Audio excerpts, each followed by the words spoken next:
చిన్న కుండీలో మారేడు మొక్కను పెంచుకొని అక్కడ ఒక పార్థివలింగం మట్టితో చేసిన శివలింగా నుంచి రోజు అభిషేకం చేస్తే శివానుగ్రహం తొందరగా కలుగుతుంది. మారేడు కింద శివభక్తుడికి భోజనం పెడితే అన్నదానం చేసిన అద్భుత ఫలితం కలుగుతుంది.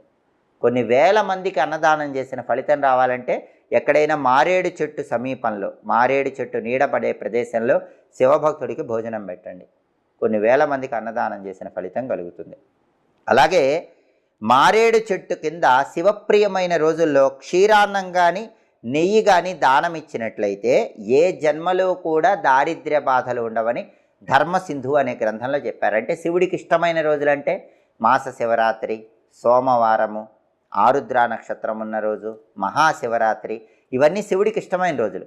శివుడికి ఇష్టమైన రోజుల్లో మారేడు కింద ఎవరికైనా క్షీరాన్నం అంటే ఆవు పాలతో చేసినటువంటి పొంగలి దానం ఇవ్వండి.